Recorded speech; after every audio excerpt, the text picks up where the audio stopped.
Alors une aire marine éducative, c'est un espace littoral qui est géré de manière participative par des élèves qui sont scolarisés et qui demandent à leur maire l'autorisation de devenir gestionnaire de cette plage, de ce bout de littoral.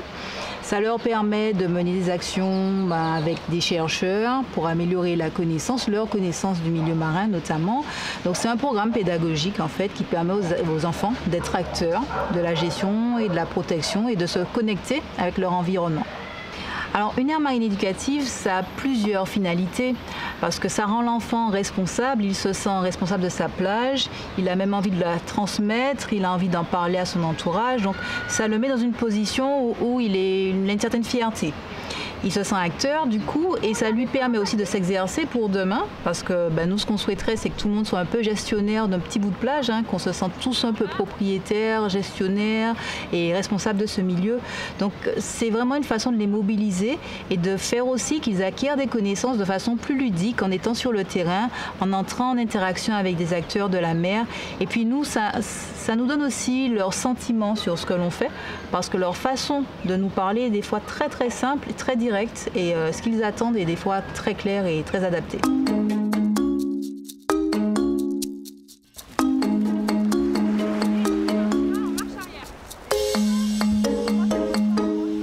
Être référent pédagogique d'une aire marine éducative, c'est tout simplement d'être un petit peu en lien avec la commune, avec bien sûr l'école, parce que le projet c'est avant tout une école.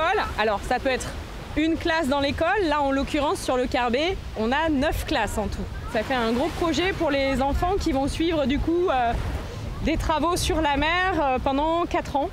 Et on espère en faire, avec ce genre de projet pédagogique, on espère en faire des petites sentinelles de la mer.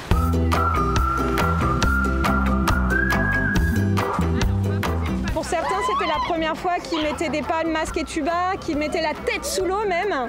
Donc il y a de la peur et il faut réussir à combattre cette peur pour qu'après, avec leurs parents, ils puissent y retourner.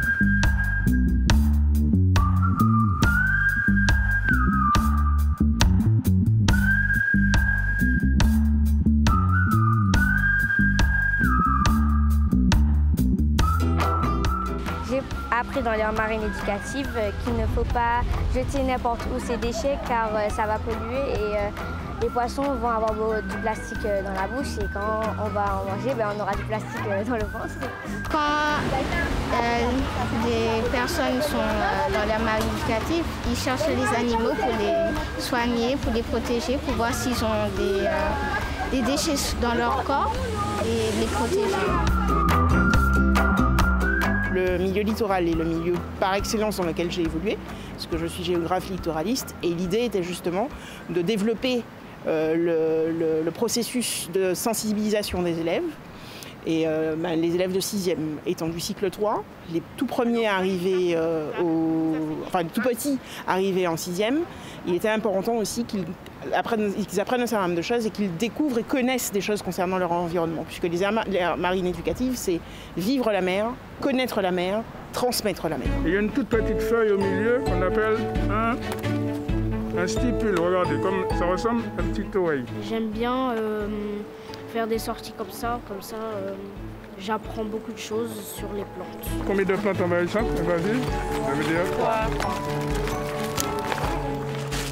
J'ai appris qu'il y a des plantes invasives et des plantes qui sont là naturellement, normalement, et que les plantes invasives, il faut les arracher pour ne pas abîmer l'environnement.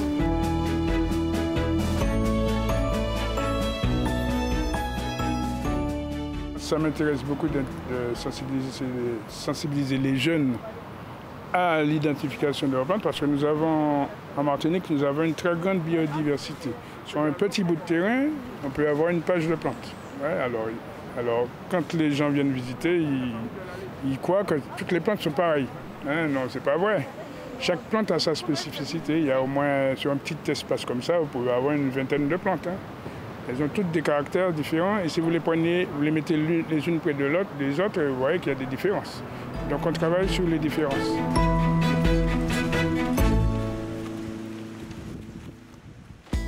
Donc c'est un animal qui est plutôt gros et qui pourtant fait des tout petits couinements. Voilà, et on a l'impression que justement ça fait un peu comme un canari. À votre avis, pourquoi est-ce qu'il faut les interventions en école? En fait, c'est les associations qui sont porteuses des projets AME qui nous contactent pour nous demander justement de venir leur parler des hydrophones que nous avons mis en place tout autour de la Martinique.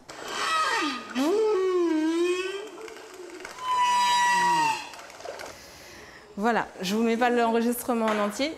Vas-y. Oui, c'est la baleine à bosse, absolument.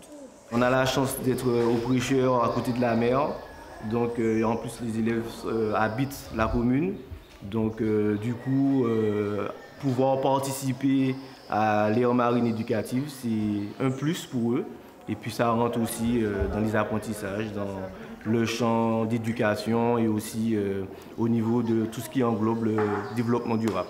Je pense que pour la suite, pour les petits qui viendront, ils pourront leur expliquer comment préserver leur aire marine éducative. C'est à eux, en fait, c'est ce qu'il faut qu'ils comprennent, c'est que c'est à eux et il faut vraiment protéger ce qu'ils ont. Les sons, on les voit peut-être même davantage à l'audiogramme, avec ces petites virgules, qu'on ne les entend. En tant qu'intervenante scientifique dans une classe, de mon point de vue, mon rôle, c'est de sensibiliser les élèves à la protection du milieu marin, mais également de les sensibiliser aux connaissances scientifiques que l'on peut avoir au fur et à mesure de notre travail pour que tout le monde soit au courant de ce qu'il y a à voir dans la mer et de ce qu'il y a également à protéger dans l'océan.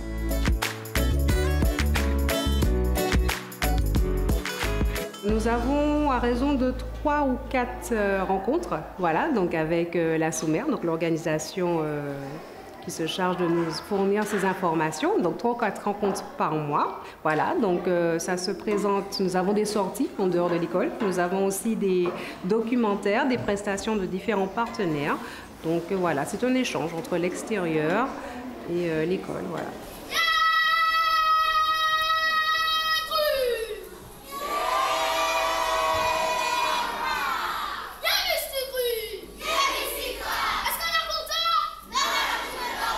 Nous avons associé donc, ce projet Aire marine éducative à un nouveau support que nous avons appelé représentation théâtrale, donc, qui correspond exactement aux attendus de ce projet Aire marine éducative. Mais regardez-moi ça, ils ont laissé tout leur détritus dans la mangrove.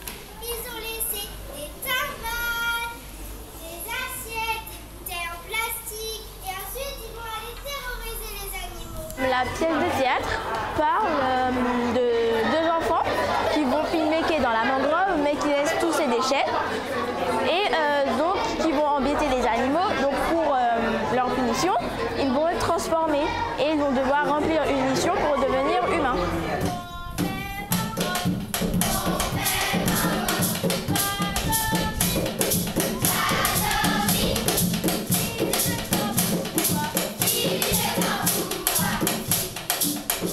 Donc moi j'ai que le fil rouge et puis les enfants ont eu des bulles pour écrire leur propre histoire, pour faire eux-mêmes. Et donc du coup ce qui est génial c'est qu'ils ont eu un vrai parcours artistique. Depuis le fait d'écrire, d'être auteur, d'être co-auteur et aussi d'être comédien, parce que vous avez pu le voir, d'être chanteur et d'être danseur. Nous qu'à chanter pour Martinique, maman est là.